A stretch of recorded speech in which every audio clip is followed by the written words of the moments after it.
আমার নবীর চাচার চেহারায় একটু নুরুন নুরুন ভাব, হাসি হাসি ভাব। আমার নবীর চাচা মনে হয় কালিমাটা পড়বে।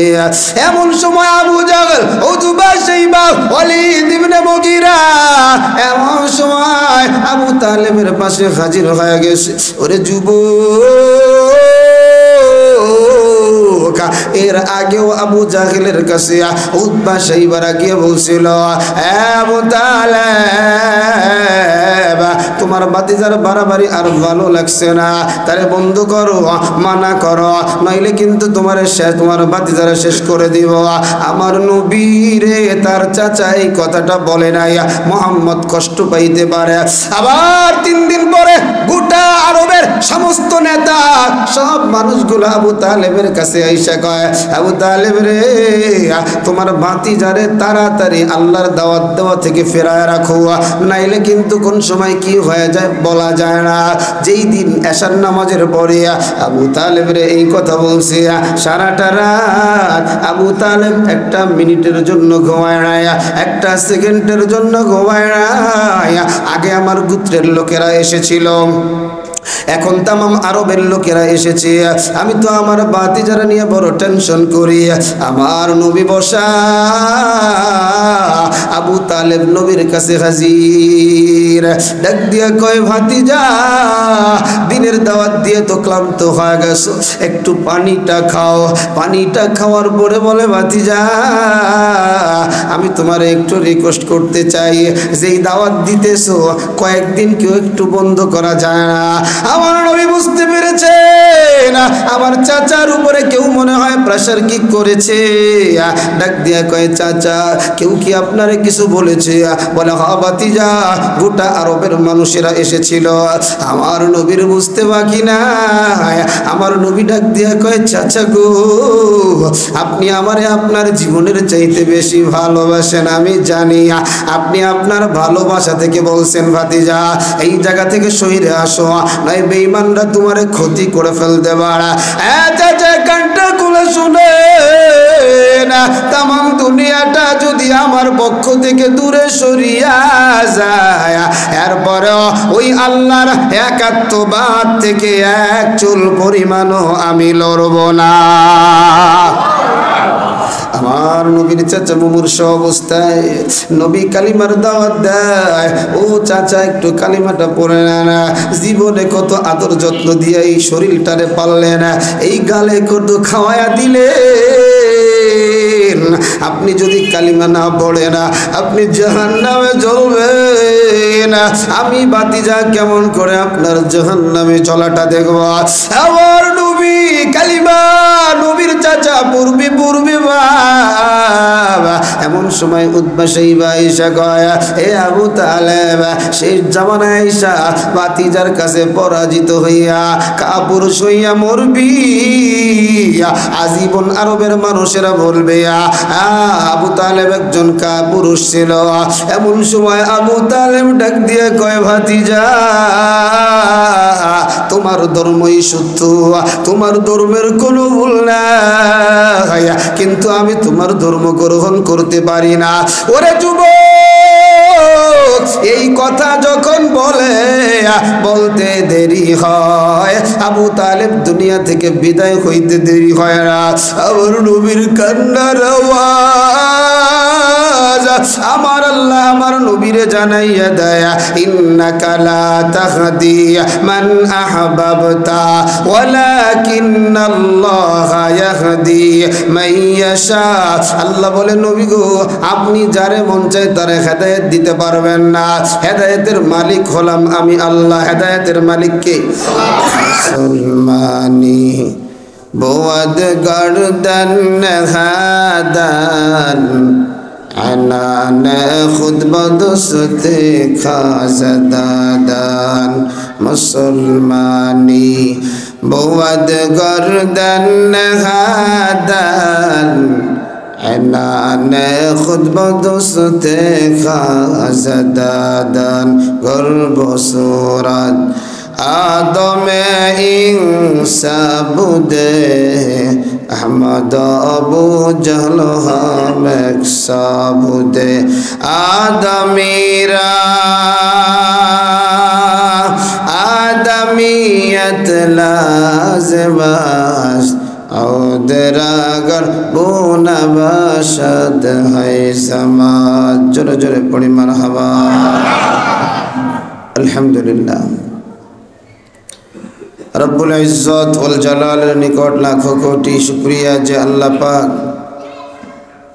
अत्यंत दया करे माया करे आमाके आपनाके पवित्र मास रजब मासेर पवित्र दिन जुमार दिन द्वितीय जुमाय आजानेर साथे साथे आल्लाहर घर मस्जिदे समवेत हওয়ার तौफिक दान करेছেন एजন্য प्राण खोले मन खोले आवाज करे कलिमातुश शुक्र पढ़ी अल्हम्दुलिल्लाह लक्ष कोटी दुरूद व सलाम मानवतार मुक्तिर दूत मानवतार मुक्तिर दिशारी मरुदुलाल मरुदूद रहमतुल लिल आलमीन खातमुन नबीयीन सय्यदुस सकलैन इमामुल मुरसलीन जनाब मुहम्मदुर रसूलुल्लाह सल्लल्लाहु अलैहि वसल्लम रुकुन मोहतरम हाजिरीन আমি আপনাদের সামনে মহাগ্রন্থ থেকে আল কোরআন থেকে একটি আয়াতে কারিমা তেলাওয়াত করেছি বিশ্ব নবী শেষ নবী মহানবী শ্রেষ্ঠ নবী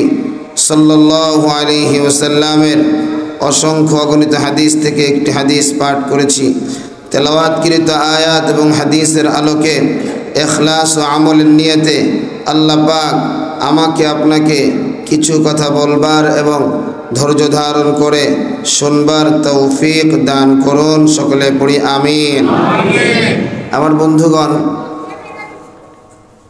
बर्तमान जे मासटी चलतेছে এই মাসের নাম হলো রজব মাস রব্বে করিম রব্বুল ইজ্জত ওয়াল জালাল বলেছেন বিশ্বনবীর মাধ্যমে এই মাসে দোয়াও মুখস্থ করিয়ে দেওয়া হয়েছে এই দোয়াটা খুব বেশি বেশি পড়া আল্লাহুম্মা বারিক লানা ফি রজব ওয়া শাবান ওয়া বাল্লিগনা রমাদান আয় আল্লাহ আপনি বরকত দান করেন আমার হায়াতের মধ্যে বরকত দান করেন এবং আমার হায়াতটাকে আপনি লম্বা করে রমজান পর্যন্ত পৌঁছায় দেন এই দোয়া করার কথা কেন বলা হলো কারণ হলো রজব মাস এটা বড় দামি মাস এই মাসে বান্দা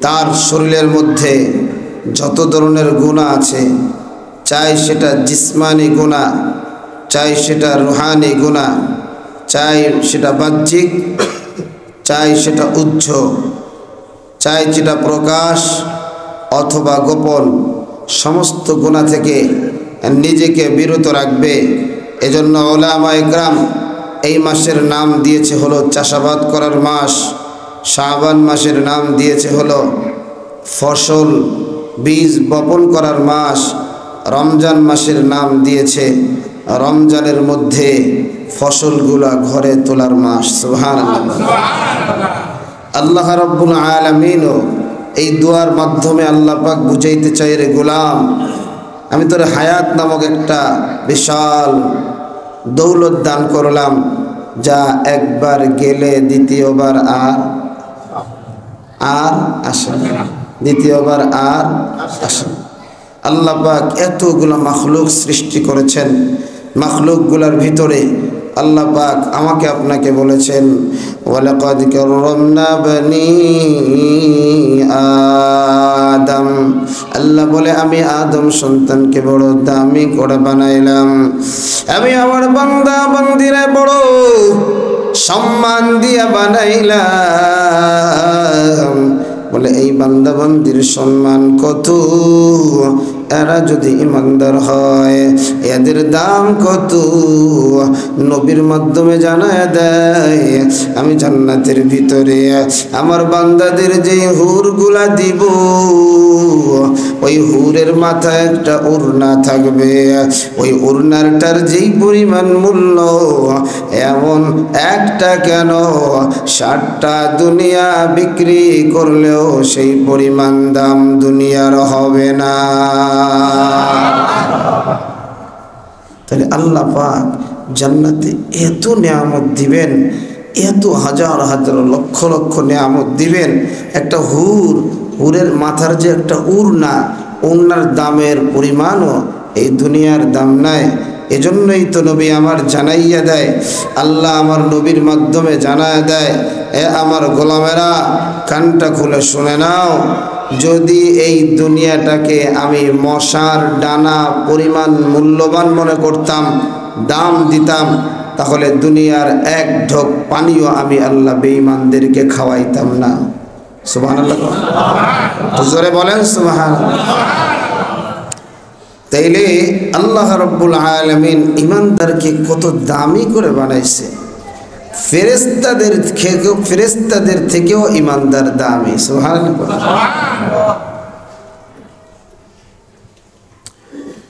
এই জন্য যুবক, বুড়া বাবা, হায়াত বড় সংক্ষিপ্ত। কখন যেন দেহ থেকে প্রাণ নামক পাখিটা উড়িয়া চলিয়া যায়, আমার আপনার দেহটা খালি আব্দুল্লাহ হয়ে পড়ে থাকবে। এজন্য প্রত্যেকটা আলোচনাকে জীবনের শেষ আলোচনা শোনা মনে করবেন। যেমন আমি মনে করি প্রত্যেকটা বয়ান করার আগে এটা হয়তোবা আমার জীবনের শেষ বয়ান, সুতরাং এটা সবার আগে আমার দরকার। কার দরকার ভাই? কারণ আমার কান আমার মুখের কাছে না দূরে? আমার কান আমার মুখের কাছে না দূরে? কাছে। তাহলে আপনাদের কানে আমার কথা যাওয়ার আগে আমার কানে আগে যায়, ঠিক কিনা? আমার কানে আগে যায়। তো এই কারণেই নিজে নিজে এই নিয়ত করি যে প্রত্যেকটা কথা যেন অক্ষরে অক্ষরে মেনে নিয়ে আমলে নিয়ে আসতে পারি। কারণ কিয়ামতের ময়দানে আল্লাহ পাকের একটা শাস্তি থাকবে, যারা জানার পরেও মানল না এদের জিহ্বাটারে টেনে ধরে কেচি দিয়ে কচ করে কেটে দিবে। এই কাটা হলো, সঙ্গে সঙ্গে আবার পরিপূর্ণ জিহ্বা হয়ে গেল, আবার ফেরেশতারা কাটবে, অনন্তকাল এরকম কাটবে। তাহলে আমাদের সমাজে এরকম হাজারো গুনাহ আছে না, যেটা আমরা জানি এটা গুনাহ এরপরেও মানি না, আছে না নাই? এই আমার মুসল্লি যারা আছেন, গান বাজনা করা যে হারাম এটা কেউ জানেন না এমন কেউ আছেন? নাই। নামাজ ছাড়া যে গুনাহ এটা কেউ জানে না এমন কেউ আছে? পর্দা ছেড়ে দেওয়াটা যে গুনাহ এটা জানে না এমন কোনো মুসলমান আছে? তাহলে আমরা জানলাম কিন্তু মানলাম না, জানলাম কিন্তু মানলাম না। এজন্য প্রত্যেকটা কথা জানার চেষ্টা করার আগে মানার চেষ্টা করা। আল্লাহ পাক আমাদেরকে সঠিক বুঝ দান করেন বলে আমি। আমার বন্ধুগণ, গত জুমায় বলেছিলাম যে আগামী জুমা থেকে আমরা নবীজির মেয়ারাজ নিয়ে ধারাবাহিক কয়েকটি জুমা আলোচনা করব। আজকে মেয়ারাজের প্রথম পর্ব নিয়ে আলোচনা আরম্ভ করছি। গত জুমায় বলেছিলাম যে একই মাসে বা কিছুদিন আগ পিছ করে বিশ্বনবীর দুইজন প্রিয় মানুষ হারায় যায়। দুইজন কত প্রিয় ছিল, কি পরিমাণ মহব্বতের ছিল। একজন নবীজিকে ঘরে সান্ত্বনা দিতেন, আরেকজন নবীজিকে বাহিরে সান্ত্বনা দিতেন। সুবহানাল্লাহ। আম্মাজান খাদিজা আমার নবীজিকে ঘরে থেকে সান্ত্বনা দিতেন, পয়গম্বর আপনার কি লাগবে? আজকে তো মানুষ নবীজিকে সম্মানটাও দিতে জানে না, ল্যাঙ্গুয়েজ কোথায় কোনটা ব্যবহার করা লাগবে সেটাও জানে না। কথায় কথায় নবীজির শানে এমন শব্দ ব্যবহার করে যেটা নবীজি কোনোদিনও করে নাই। নবীজির ইজ্জতের উপরে আঘাত লাগে। কাউবয় বলে নবীজিকে সম্বোধন করে, রাখাল, গরুর রাখাল। আমার নবী জীবনেও কোনোদিন গরু চালায় নাই। তাহলে তুমি এত বড় ডিগ্রিধারী হয়ে শব্দটা কিভাবে আমার নবীর শানে তুমি ব্যবহার করলা? আম্মাজানদের সামনে নো ভার্জিন এমন নোংরা নোংরা শব্দ ব্যবহার করে। আরে ভাই, আমার মায়েরও যদি আগে বিবাহ থাকে, কেউ যদি আমার কাছে প্রশ্ন করে, আমি কি তা বলবো? বলেন? বলে নাকি কেউ? মা বাবার দোষ থাকলে কেউ বলে? তুমি নবীজিকে সম্মান দিতে পারো না, তুমি আম্মাজানদেরকে সম্মান দিতে পারো না, তুমি সাহাবা একরামকে সম্মান দিতে পারো না। তুমি সাহাবা একরামের কথা শুনলে আলাজালা ঠেলে আলাজালা উঠে যায়। আমার তো বিশ্বাস এখনো পরিপূর্ণ সুন্নাতের অনুসারী তুমি হতে পারো নাই। কারণ নবীর শানে বেয়াদবি কোনো অবস্থাতে মেনে নেওয়া চাই। যদি আমিও করি আপনারা মানবেন না, আমার বাবাও যদি করে আমি মানব না, সন্তানেরাও যদি নবীর শানে বেয়াদবি করে কোনো অবস্থাতে বরদাস্ত করা হবে না। ঠিক কিনা বলো? এটা আল্লাহর ঘোষণা।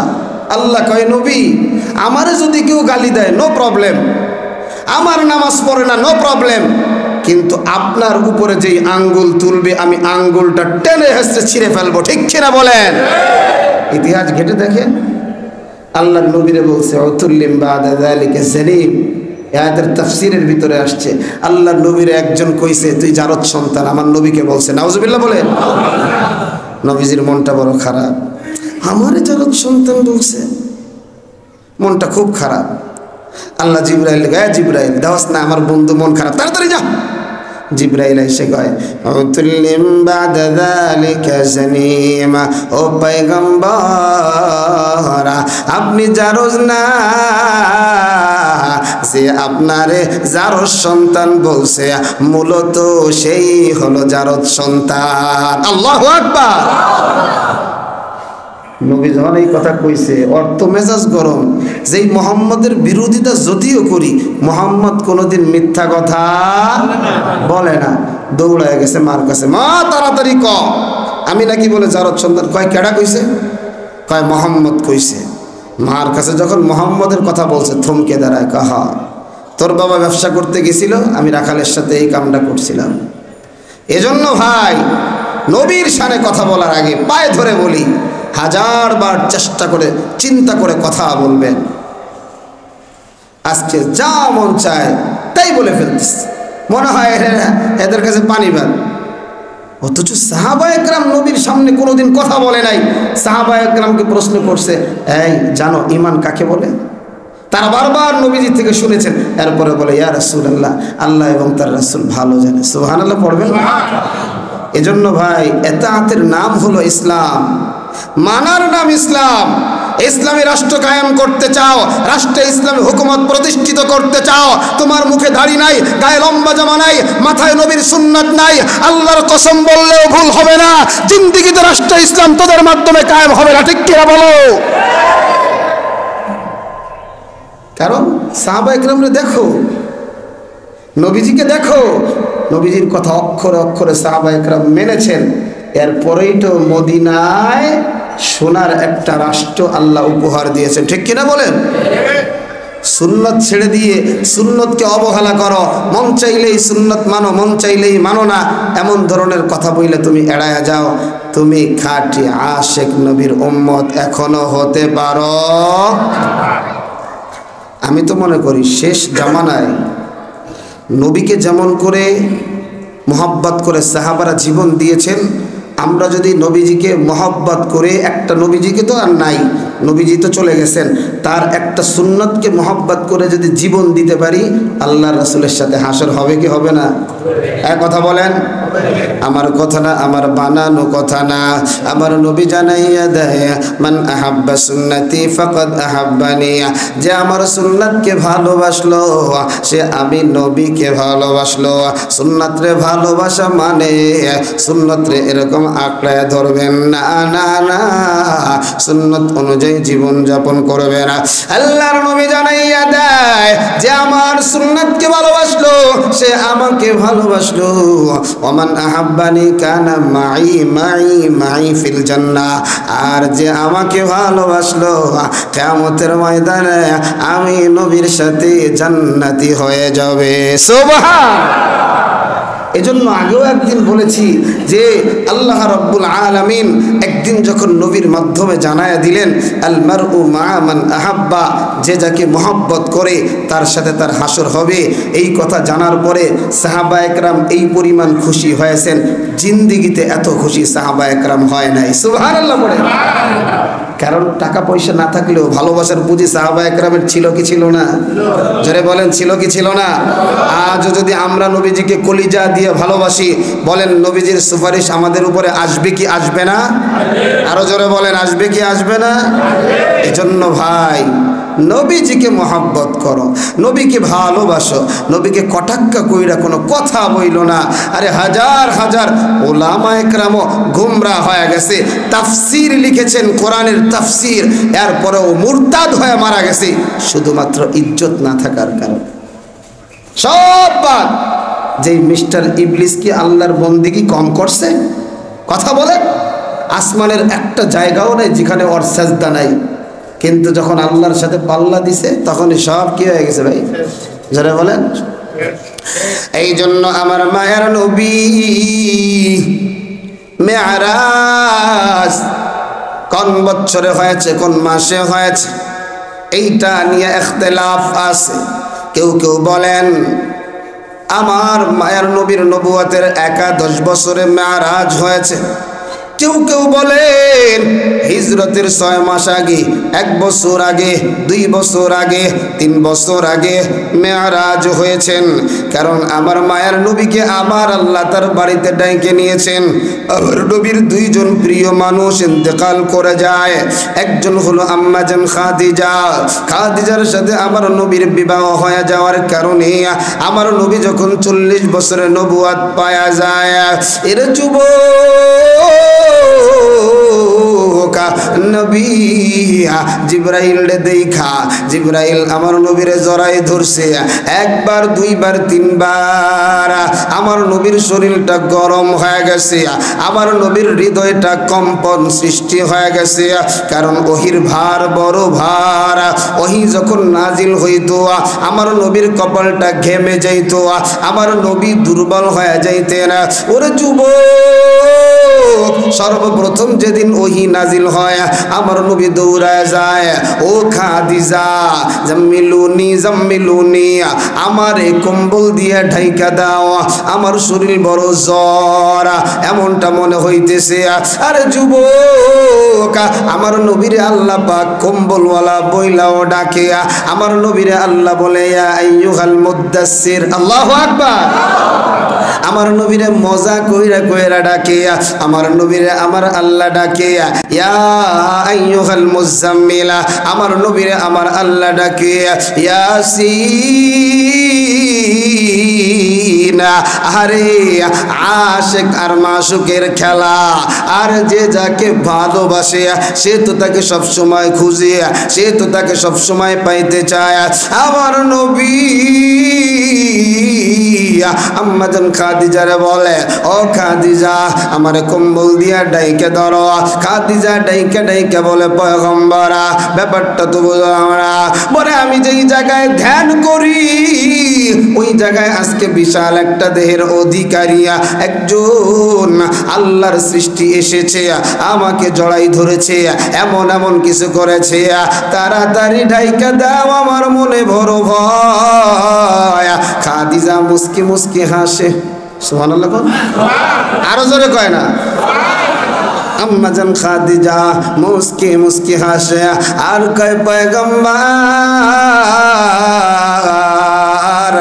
আমার আর বুঝতে বাকি নাই, আপনি এত কেন ভয় পান, আপনি এত কেন টেনশন করেন? ওই যে মনে আছে আমার ব্যবসার জিম্মাদার যখন আপনাকে দিয়েছিলাম, আমার নবী নাকি বলে খাদিজার চাকর ছিল। নাউজুবিল্লাহ কোন? আরো জোরে কোন? ছাগলগুলো বলে কি মাথা মতো নষ্ট হয়ে যায়। আমার নবী নাকি বলে খাদিজার চাকর ছিল, বরঞ্চ খাদিজার সাথে একটা কমিটমেন্ট হয়েছে, ব্যবসা করব, লাভ যা হবে অর্ধেক তোমার অর্ধেক আমার। কথা বলে ঠিক কিনা?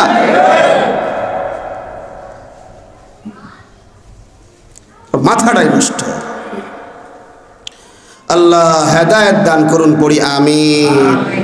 আমার নবীর সাথে এই কমিটমেন্ট হয়। খাদিজার একজন গোলাম ছিল, খাদিজা গোলাম রে ডাক দিয়া কয়, মোহাম্মদ রে তো ব্যবসার জিম্মাদার বাইনা বানায়া পাঠাইলাম। ওরে যুবক, সর্বপ্রথম যেই চালানটা যায় ওই চালানে যেই পরিমাণ লাভ হওয়ার কথা তার ডাবল থেকে ডাবল লাভ হয়ে যায়। শুধু তাই না, এই মালটা খাদিজার একটা হিসাব আছে, এই মাল এক সপ্তাহ বিক্রি করা লাগবে। দেখা গেছে 2 দিনে শেষ হয়ে গেছে। এ আমার যুবক ভাই, এক কলিজার টুকরা বুড়া বাবা, আরে যুবক, খাদিজা টেনশনে পড়ে গেলেন, চিন্তায় পড়ে গেলেন। যেমন তেমন তো মানুষ হতে পারে না। এবার গোলামের ডাক দিয়া কয়, গোলাম, পুরা ব্যবসায়ের কার্যক্রম একটু বলে কি বলবো মালিক? আমি তাকাইয়া দেখি আমার শরীরে রোদ লাগে, আমার সাথে মোহাম্মদ হেঁটে যায়, একটা মেঘমালা মোহাম্মদকে ছায়া দেয়। এরপরে আর কি আছে বল? বলে আরো মজার কাহিনী আছে। বলে আমরা দুইজন রাস্তা দিয়ে হাঁটি, মোহাম্মদ সামনে সামনে যায়, দুই পাশের গাছগুলা মোহাম্মদকে সাজদা করে। আম্মাজান খাদিজা টেনশনে পড়ে গেলেন, এই মানুষটা তো যেমন তেমন মানুষ হবে না রে, এই মানুষটার রহস্য আমার জানার দরকার, এই মানুষের আসল হাকিকত আমার জানার দরকার। আওয়াজটা একটু কম, মজা সব কই। এই মানুষটার আসল হাকিকত আমার জানার দরকার। এই জন্য চইলা গেল চাচাতো ভাই ওয়ারাকা বিন নাওফেলের কাছে। এ চাচাতো ভাই ওয়ারাকা বিন নাওফেল, এই নবীর এই মানুষটাকে দেখো, এই মানুষটার এতগুলা কথা শোনো। ওয়ারাকা বিন নাওফেল বলে, বোন কানটা খুলে শুনে নেয়া, আমি তাওরাত দেখতে পায়া তা বুঝতে পারলাম, তাওরাত পয়রা যা বুঝতে পারলাম, এ আর কেউ না, আখিরি জামানার পয়গম্বর মুহাম্মাদুর রাসূলুল্লাহ। ওই দিন থেকে আমার নবীজিকে খাদিজা মোহাব্বত করে। আস্তে আস্তে তাদের বিবাহ হয়। বিবাহ হওয়ার পরে স্ত্রী যদি ধনী হয়, স্ত্রীর মেজাজটা একটু গরম থাকে, টাকা টাকাওয়ালা ভাব থাকে। যেই দিন নবীর সাথে বিবাহ হয়ে গেছে রে যুবক, ওই দিন আম্মাজান খাদিজা বলে, আমি যত টাকার মালিক আছি, আজ থেকে কোনো টাকা পয়সা আমার দরকার না, আজকে থেকে আপনি মোহাম্মদ রে আমার সব সম্পদের মালিক বানায়া দিলা। এরা যুবক ভাই, খাদিজা মুস্কি মুস্কি হাসে, কয় পয়গম্বর ভয় নাই, টেনশন নাই, চিন্তা নাই, আমার তো মনে হয় সুসংবাদ আসছে, আপনি তো মনে হয় পয়গম্বর হয়ে গেছেন, আপনার কাছে তো জিব্রাইল হাজির হয়ে গেছে। পয়গম্বর, এ আপনি আর চিন্তা করিয়েন না, আমার নবীও কয় খাদিজা রে, আল্লাহ আমার নবী বানায় দিয়েছে। আম্মাজান খাদিজা হাতটা লম্বা করে দিয়া বলে, পয়গম্বর এই দিনের অপেক্ষায় তো আমি খাদিজা ছিলাম, আমারে কালিমা পড়ায়া মুসলমান বানায়া দেয়। আম্মাজান খাদিজা মুসলমান হয়ে গেল। এত সম্পদের মালিক খাদিজা সব নবীজিরে দিয়ে দিলেন। ওরে যুবক, নবীজিও 2 হাত দিয়ে দান করা আরম্ভ করলেন। এক সময় দেখা যায় ওই ঘরে খাবার না, যায় ওই ঘরে আগুন জ্বলে না।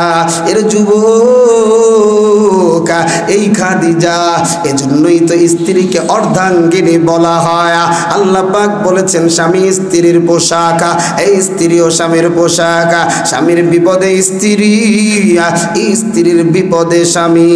ওরে যুবক, দুই নাম্বার আরেকজন মোহাব্বতের মানুষ আমার নবীর চাচা আবু তালেব। আমার নবীরে কোনোদিন একা একা ছাড়ে নাই। ওরে যুবক, আমার নবী জীবনে যেই কষ্ট করেছে, আমার তোমার জীবনে এই কষ্টের 1000 ভাগের 1 ভাগ আমার তোমার জীবনে আসে নাই। আমার মায়ের নবী গো নবী দুনিয়ায় আসার 6 মাস আগে বাবা দুনিয়ার জমিন থেকে বিদায় হয়ে গেছে। দেখবা বর্তমান সমাজে কোন যুবক পুরুষ যদি বিবাহ করার পরে স্ত্রীর পেটে বাচ্চা দিয়া মারা যায়, দেখবেন ওই মহিলাগুলারে ওই সন্তানের বাবা এবং মাই অপায়া বলে, ঠিক কিনা বলো? খারাপ শব্দ বলে সম্বোধন করে যে তুই আস্তে একটা কাল নাগিনী, তোর কারণে আমার ছেলে দুনিয়া থেকে বিদায় হয়ে গেছে। বলে কি বলে না? জোরে বলেন, বলে কি বলে না? খালি তাই বলে না, কয় তোরে আর রাখবো না, ঘাড় ধাক্কা দিয়ে বাপের বাড়ি পাঠায় দেয়। ইতিহাস আছে না নাই? আরো জোরে বলেন, আছে না নাই? আর যখন সন্তান প্রসব করে তখন তো ওই মহিলার আর কষ্টের শেষ নাই, একের পর এক কষ্ট। স্বামী তো নাই, শ্বশুরও জ্বালায়, শাশুড়িও জ্বালায়, আরও যদি 2-1 দেবর বা কি যেন কয় বাসুর থাকে তারাও জ্বালায়। তাড়াতাড়ি যেন বাড়ি থেকে বের হয়ে যায়। এর যুবক, আমার নবীর কেউ নাই। জন্মের আগে 6 মাস আগে বাবা মারা গেছে, কিন্তু আমার নবী যেদিন দুনিয়ার জমিনে আসবে, আমার নবীর বাবা আব্দুল্লাহর ইন্তেকালের পরে আমার নবীর দাদা আব্দুল মুত্তালিব সব সময় আমার নবীর দিকে, আমার নবীর মায়ের দিকে খেয়াল রাখে। সুবহানাল্লাহ, আরো জোরে কত সুবহানাল্লাহ। আশেপাশের মহিলারা আব্দুল মুত্তালিবের কাছে সংবাদ দেয়, ও আব্দুল মুত্তালিব, তোমার সন্তান আব্দুল্লাহ মারা গেছে, কিন্তু তোমার ছেলে বোর কাছে গেলে এত সুন্দর ঘেরান যা দুনিয়ার অন্য কোনো জায়গায় পাওয়া যায় না। স্বামী যদি মারা যায় তাহলে স্ত্রীরা তো সুন্দর সুগন্ধি ব্যবহার করতে পারবে না, তুমি একটু তার নিষেধ করে দিও। আব্দুল মুত্তালিব আমিনার কাছে হাজির, ও মা আমিনা, অমুক মহিলারা এই কথাটা বলল, আসলে ঘটনাটা কি? আমিনা ডাক দিয়ে কয়, বাবা কানটা খুলে শুনেন, আপনার সন্তান যেদিন ইন্তেকাল করে গেছে ওই দিন থেকে আমি তেলও লাগাই না, একটি সুগন্ধিও লাগাই না, কিন্তু যেদিন থেকে আপনার নাতি আমার পেটে গো, ওই দিন থেকে অটোমেটিক আমার শরীর থেকে আলাদা একটা সুঘ্রাণ বের হয়। এর যুবক ভাই, এই ঘটনা তো অনেক লম্বা, এত বলতে পারবো না, তবে যেই জায়গা আমার বোঝানোর উদ্দেশ্য, হেদায়েত আল্লাহ সবার কপালে দেয় না। ওই যে আল্লাহর নবীর বাবা ইন্তেকাল করলেন, সংক্ষেপে বলা যায় 6 বছরে মা মারা গেলেন, নবীর টেনশন কে জিম্মাদারি হবে? আব্দুল মুত্তালিব বললেন, তুই টেনশন করো না, তুই না আমার ভাই, 2 ভাই গলা গলে জড়াজড়ি দিয়ে ঘুমাবো। নবীর বয়স যখন 8 বছর হয়, আমার নবীর দাদা আব্দুল মুত্তালিব অসুস্থ হয়ে যায়, মুমূর্ষু অবস্থায়। ওরে যুবক, আব্দুল মুত্তালিব যখন বুঝতে পারলেন আমার মনে হয় আর জীবনে থাকা হবে না, আব্দুল মুত্তালিব বড় দামি মানুষ ছিলেন, আব্দুল মুত্তালিব কিন্তু আমার আল্লাহরে বিশ্বাস করতে না, আল্লাহরে মানতে না। অনেক সময় শুনিয়া অনেকে বয়ান করে কয় নবীর বাপ দাদাও জাহান্নামী, নাউজুবিল্লাহ পড়ে। এর যুবক আব্দুল মুত্তালিব আল্লাহর বিশ্বাস করতে না। হস্তি বাহিনী যখন বাইতুল্লাহরে ধ্বংস করার জন্য আসলো, আব্দুল মুত্তালিব তাকায় দেখে বিশাল বিশাল হাতি, বিশাল বিশাল সরঞ্জামাদি নিয়ে আসছে। বাইতুল্লাহর কাছে আইসে কয়, বাইতুল্লাহর মালিক রে, এই বাহিনীর সাথে আমাদের মোকাবেলা করার কোনো ক্ষমতা নাই, তোমার ঘর তুমি সামলাও। আল্লাহ বলে, আব্দুল মুত্তালিব আমার ঘর যেহেতু আমাকে সামলাইতে হবে, তোর টেনশন নাই রে, চিন্তা নাই রে, পাহাড়ের উপরে দাঁড়াইয়া দাঁড়াইয়া দেখবি। আব্দুল মুত্তালিব পাহাড়ের উপরে দাঁড়াইয়া দেখে রে ভাইয়া, গ্রাম দেশে বলে টুনটুনিয়া, সহজ ভাষায় বুঝবেন চড়াইয়া, এমন কিছু পাখি যার পায়ের মধ্যে ছোট্ট একটা মুসুরির দানার মতো একটা পাথর, দুই পায়ে দুইটা, জবানে একটা, একটা একজনের মাথায় সারে, মাথা থেকে যাইয়া যাইয়া নারী বুড়ি সব খাইয়া হাতি গুলারেও শেষ করে দেয়। ওই আল্লাহ আছে না নাই? এই আমেরিকা জানোয়ারের বাচ্চা, জানোয়ার আমেরিকার বাচ্চারা ইরাকরে ধ্বংস করেছে, আফগানিস্তানে ধ্বংস করেছে, সিরিয়ারে ধ্বংস করেছে, ফিলিস্তিনে ধ্বংস করেছে।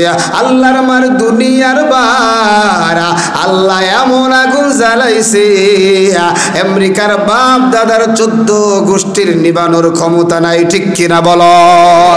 এরা যুবক, এ কলিজার টুকরা বুড়া বাবা আব্দুল মুত্তালিব আবু তালেব রে ডাক দিয়া কয়, আরে আমার ছোট্ট সন্তান, আমার ভাইটার কেউ নাই, আমার ভাইটারে তোর হাতের উপরে দিয়ে গেলাম, তোর যদি জীবন চলিয়া যায় এরপরও আমার ভাইটার যেন কোনো ক্ষতি না হয়। আমার নবীর চাচা আবু তালেব নিজ হাত দিয়া সুন্দর করে গোসলটা করায় দেয়, নিজ হাত দিয়া সুন্দর করে খাবারটা মাখায় খাওয়ায় দেয়। আমার নবীর জন্য সুন্দর একটা বিছানাও বানাইয়া দেয়, আমার নবীর জন্য একটা রুম রাখে, এই জায়গা মোহাম্মদ তুমি ঘুমাইবা। আমার নবী ঘুম থেকে উঠিয়া দেখে রে, আমি যেই রুমে ঘুমাইছিলাম ওঠার সময় আরেক রুম থেকে উঠলাম, ব্যাপারটা তো বুঝলাম না। সকালবেলা চাচারে ডাক দিয়ে কয়, প্রাণের চাচা গো, আপনি আমি যেই জায়গায় ঘুমায়া থাকিয়া ওই জায়গা থেকে তো আর উঠি না, অন্য রুম থেকে উঠিয়া ঘুমাই আমি আমার রুমে, ঘুম থেকে উঠি আমার চাস্তু ভাইয়ের রুমে। চোখের পানিটা চাইরে দিয়ে বলে, ভাতিজা রে, ওই যে তোরে নিয়ে সিরিয়ার জমিনে গিয়েছিলাম, একটা মরা গাছের নিচে যখন তুমি বৈশা গেছো, সঙ্গে সঙ্গে গাছের ভিতরে পাতা আইসা গাছটা জীবিত হয়ে গেছে। এই জিনিসটা একজন তাওরাতের আলেম পাদ্রী দেখি, ওই পাদ্রীটা আমি আবু তালেব রে ডাইকা ডাইকা গয়া, আবু তালেব এই লোকটা যেমন তেমন মানুষ না, নামটা কি বলো? বলে নাম হলো আমার ভাতিজা মোহাম্মদ। বলে বাবার নাম কি বলো? বলে বাবার নাম আব্দুল্লাহ। বলে মায়ের নামটাও একটু বলো? বলে মায়ের নাম আমেনা। ওই পাদ্রী ডাইকা ডাইকা বলে, আবু তালেব আমি তাওরাত দেখা যা বুঝলাম রে, তোমার ভাতিজাটাই হবে আখিরি জামানার পয়গম্বর মুহাম্মাদুর রাসূলুল্লাহ।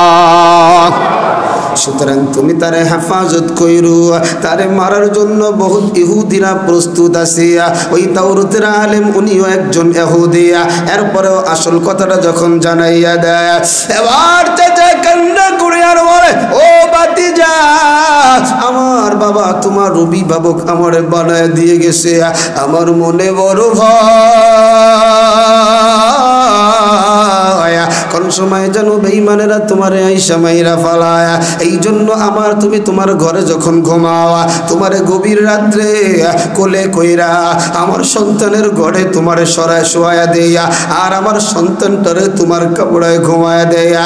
যদি বেঈমানরা আক্রমণ করে গো, বেঈমানরা যদি মারে গো, আমার সন্তান মরুক, আমার কলিজার টুকরা ভাতিজার যেন কোনো ক্ষতি না হয়। এই যুবক ভাই কলিজার টুকরা বুড়া বাবা, ওই চাচা যেদিন ইন্তেকাল হবে রে, আমার মায়ের নবী চাচার পাশে বৈশা বৈশা কান্না করে আর বলে, ও চাচা একটু পরে মনে হয় আপনি দুনিয়ার জমিন থেকে বিদায় হয়ে যাবে না, আপনার দেখা আর আমার ভালো লাগতেছে না। চাচা গো, একটা বার একটু কালিমাটা পড়ে মুসলমান হয়ে যান না।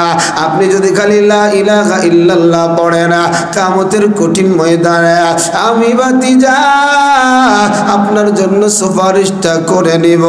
আমার নবীর চাচার চেহারায় একটু নুরুন নুরুন ভাব, হাসি হাসি ভাব।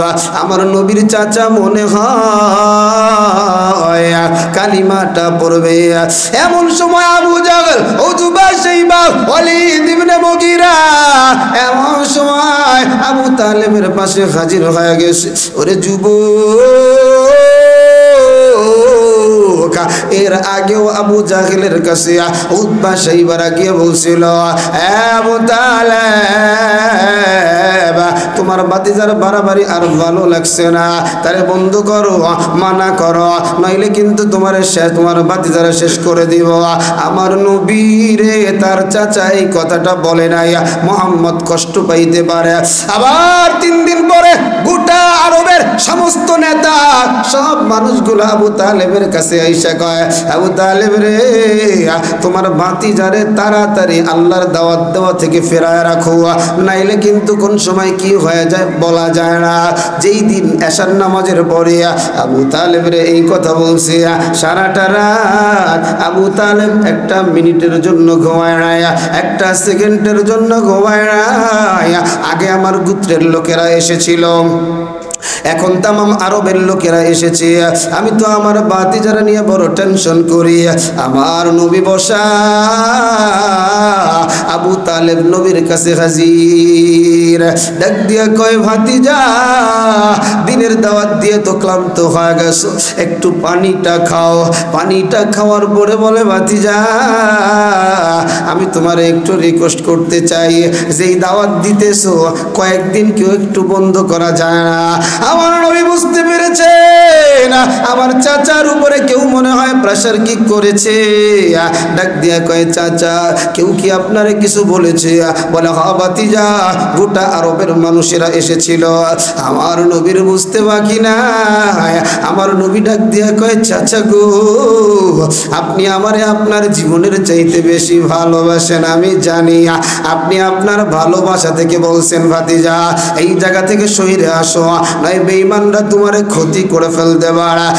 চাচা কানটা খুলে শুনে না, তামাম দুনিয়াটা যদি আমার পক্ষ থেকে দূরে সরিয়া যায়, এরপরেও ওই আল্লাহর একাত্মবাদ থেকে এক চুল পরিমাণও আমি লড়ব না। আমার নবীর চাচা মুমূর্ষ অবস্থায় নবী কালিমার দাওয়াত দেয়, ও চাচা একটু কালিমাটা পড়ে না। জীবনে কত আদর যত্ন দিয়ে এই শরীরটারে পাললেন, এই গালে কত খাওয়ায়া দিলে, আপনি যদি কালিমা না পড়ে না আপনি জাহান্নামে জ্বলবেন। আমি ভাতিজা কেমন করে আপনার জাহান্নামে চলাটা দেখব। আমার নবী কালিমা, নবীর চাচা পূর্বে বাবা। এমন সময় উতবা শাইবা আয়েশা কয়, এ আবু তালেব শেষ জামানায় আয়েশা ভাতিজার কাছে পরাজিত হইয়া কাপুরুষ হইয়া মরবি, আজীবন আরবের মানুষেরা বলবে আবু তালেব একজন কাপুরুষ ছিল। এমন সময় আবু তালেব ডাক দিয়ে কয়, ভাতিজা তোমার ধর্মই সত্য, তোমার ধর্মের কোনো ভুল নাই, কিন্তু আমি তোমার ধর্ম গ্রহণ করতে পারি না।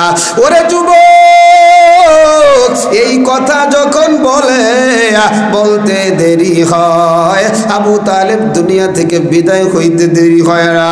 আমার নবীর কান্নার আওয়াজ আওয়াজ আমার আল্লাহ আমার নবীরে জানাইয়া দেয় ইন্নাকা লা তাহদি মান আহবাবতা ওয়ালাকিন্নাল্লাহা ইয়াহদি মান ইয়াশা। আল্লাহ বলে নবী গো আপনি যারে মন চায় তারে হেদায়েত দিতে পারবেন না, হেদায়েতের মালিক হলাম আমি আল্লাহ। হেদায়েতের মালিক কে? আরো জোরে বলেন আল্লাহ, আরো আওয়াজ দিয়ে বলেন আল্লাহ। ভাই কালেকশন পরে করেন। আমার আল্লাহ হেদায়েতের মালিক। এজন্য যুবক ভাই, দুইজন মানুষ যখন বিদায় হয়ে গেছে, আমার নবী বড় পেরেশান। আমার নবী চিন্তা করলেন আরবের মানুষেরা দিন বুঝতে চায় না, আমি একটু তায়েফের ময়দানে যাই। তায়েফের ময়দানে বিশাল ইতিহাস, বলার সুযোগ নাই।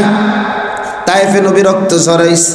নবী তায়েফ থেকে মাইর খেয়ে যখন আসছে, আল্লাহ বলে ও জিবরাইল আমার বন্ধুর মনটা বড় খারাপ, আমি একটু আমার বাড়িতে আই না, আমার বন্ধুরে দেখাইতে চাই আমার রাজত্ব কত বড়। সুবহানাল্লাহ বলেন।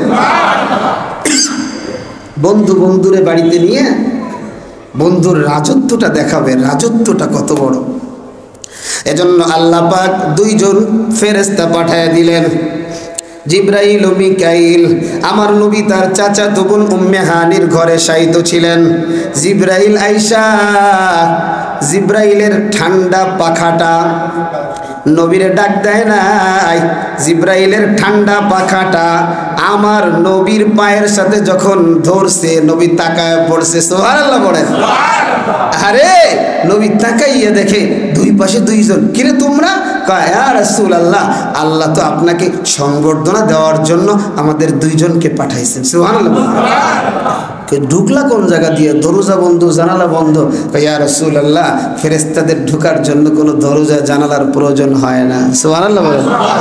আমার নবীরে দুইজন ফেরেশতা দুই ডানায় ধরলেন, কারণ ঘুম থেকে উঠেই কিন্তু মানুষ হাঁটতে পারে না।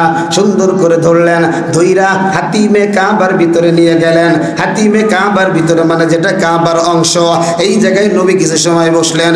এরপরে নবীকে এই জায়গা থেকে নিয়ে জামজাম মাউজ জামজাম জামজাম কূপের কাছে নিয়ে গেলেন। কূপের কাছে নিয়ে জান্নাতি একটা পেয়ালা আসলো, ওই পেয়ালার ভিতরে কিছু জমজম পানি নিয়ে আমার নবীকে ওপেন হার্ট সার্জারি করা হলো। মানে আমার নবীর সিনা চাক করা হয়, বক্ষ বিদরণ করা হয়, পুরো বকটাকে ফেরে ফেলে। আমার নবী কয় আমি তাকায় তাকায় দেখি। জোরে কন, আরো জোরে কয় না, আরো আওয়াজ দিয়ে বলেন। এই যে বর্তমান হার্ট সার্জারি বিজ্ঞানরা ওই জায়গা থেকে বের করছে যে এখানে অনেকগুলো কলকবজা আছে, একবারে দরজার পার্টিশনের মতো সব খুইলা ফেলা যায়। মাথার এই জায়গায় একটা চারা আছে, চারাটাও পুরো খুইলা ওপেন করা যায়। ওরে যুবক, পুরা হার্ট সার্জারি শুরু হয়ে গেল। আমার নবী তাকাইয়া দেখে নবীর হাড়টাকে বের করছে না, হাড়টাকে বের কইরা সুন্দর করে জমজমের পানি দিয়ে ধোয়াইয়া জান্নাতি থেকে একটা পেলার মধ্যে আরো একটা দামি যেন কি আনছে, ওইটার মধ্যে ধোয়াইয়া নবীর হাড়টাকে শক্তিশালী করে দিছে। কারণ কি জানো, আমার আল্লাহর একটু তাজাল্লি দেখা আল্লাহর ফেরেশতা মুসা কালিমুল্লাহ সহ্য করতে পারে নাই। আজকে আমার আল্লাহর কাছে আমার নবী যায়, সাত আসমান পাড়ি দিয়ে যায়। আসমানটা কত দূর এইটা বুঝাইতে একটু সময় লাগবে রে ভাই। ও যুবক, এরপরে সুন্দর করে আবার হাড়টাকে হাড়ের জায়গায় রাখলেন। আমার নবীর হাড়, আমার নবীর বক্ষ বিদরণ জীবনে 3 বার হয়েছে। কয়বার? আরো জোরে কন, আওয়াজ দিয়ে বলেন। একবার নবীর বয়স যখন 1.5 বছর বা 2 বছর, দুধ ভাই আর নবী হালিমার ঘর থেকে ছাগল চড়ায়। নবী ওই জায়গায় যায়, হঠাৎ করে ফেরেশতারা আইসা বাচ্চার সামনে নবীকে শোয়া দিছে। নবীর হাড়টা যখন ফেড়ে ফেলছে, এই কথা এই অবস্থা দেখা দুধ ভাই পাগলের মতো দৌড়ায়া হালিমার কাছে গিয়া বলে, মা 2 জন লোক আইসা আমার বাইরে মাইরা ফেলায়, চলো যাই চলো যাই। যায়, গিয়ে দেখে হালিমা আমার নবী সুস্থ সবল অবস্থায় বসে আছে। হার্ট সার্জারি ওই সময় একবার করছে, কারণ দেখবেন 2 বছর 3 বছর বাচ্চাদের একটু বিতলামি ভাব আছে, শয়তানি ভাব আছে। আল্লাহ পাক ওই শয়তানি ভাবটাকে বের করে ফেলছেন। আরেকবার করেছেন 20 বছর বয়সের সময়। আল্লাহ পাক মানুষের মধ্যে যখন জোয়ানি আসে, জোয়ানি আসলে কিছু আলটোপাল্টা বিশৃঙ্খলা করে, এটাও যেন নবীর মধ্যে না থাকে। তৃতীয়বার করেছেন ওই মেরাজের যাওয়ার রজনীতে। ওরে যুবক, হযরতে আনাস রাদিয়াল্লাহু তাআলা আনহু বলেন, আমি সশরীরে দেখেছি, আমার নিজ চোখে দেখেছি নবীজির বুকের এই মাথা থেকে ও মাথা ফাড়া। সুবহানাল্লাহ, আরো জোরে কোন সুবহানাল্লাহ। কারণ নবীজি তো কখনো এরকম খালি গায়ে থাকতেন না। আনাস তো নবীজির খাস খাদেম ছিলেন। ওই যে বক্ষ বিতরণ করে পিছে মোহরে নবুয়াতটা লাগায়া দিলেন। ও যুবক ভাই, এবার আমার নবীর সফর শুরু হলো। 1 নম্বর সফর বাইতুল্লাহ থেকে বাইতুল মাকদাস। সুবহানাল্লাযী আসরা বিআবদিহি লাইলাম মিনাল মসজিদিল হারামি ইলাল মসজিদিল আকসা। মসজিদ হারাম থেকে মসজিদ আকসা পর্যন্ত, বাইতুল্লাহ থেকে বাইতুল মুকাদ্দাস পর্যন্ত আল্লাহ যদি বাঁচায় রাখে, এটা হলো মেরাজের একটা পার্ট। আরেকটা পার্ট হলো বাইতুল্লাহ থেকে আমার আল্লাহর আরশ পর্যন্ত। সুবহানাল্লাহ। যত তারকা রাজি যা কিছু দেখেন, আল্লাহ নিজেই বলেছেন এটা হলো সৌন্দর্য আসমানের। এই সবগুলো কিন্তু আসমানের নিচে। তাই এমনও কিছু গ্রহ নক্ষত্র, এমন কিছু তারকা আছে যেই জায়গায় পৌঁছতে হাজার হাজার কোটি কোটি বছর লাগবে, এরপরেও কেউ পৌঁছতে পারবে। যুবক ভাই, আজকে এখানে এতটুকুই থাকুক যে আমরা বক্ষ বিতরণে আগামী সপ্তাহে ইনশাআল্লাহ সফর হবে বাইতুল্লাহ থেকে বাইতুল মুকাদ্দাস। ঠিক আছে না ইনশাআল্লাহ? আমার বন্ধুরা, এইখানে আজকের আলোচনায় কি পাইলেন? আজকের আলোচনা থেকে শিক্ষা হলো, ও ভাই, হেদায়েত আল্লাহর কাছে চাইতে হবে। ইবাদত করার মন মানসিকতা আপনাকে জাগাইতে হবে। আমি আপনাকে বলে দিতে পারি, কিন্তু আপনাকে আপনার উপরে প্রেসার কিক করতে পারবো না। ও যুবক ভাই, কলিজার টুকরা বুড়া বাবা, এই জন্য পায়ে হাত দিয়ে বলি, হেদায়েতের মালিক আল্লাহ। আল্লাহর কাছে হেদায়েত চাও। আল্লাহ যদি তোমার আমার কপালে হেদায়েত না রাখে, এ জীবনের কোনো মূল্য নাই। ও যুবক ভাই, দুনিয়ায় আসলাম আর গরু ছাগলের মতো কয়েকদিন খাইলাম দাইলাম ফুর্তি করলাম। আল্লাহ গরু ছাগলের মতো তোমাকে আমাকে দুনিয়ার জমিনে পাঠায় নাই। আল্লাহ পাঠাইছে তোমাদের দামি বানানোর জন্য। নোংরা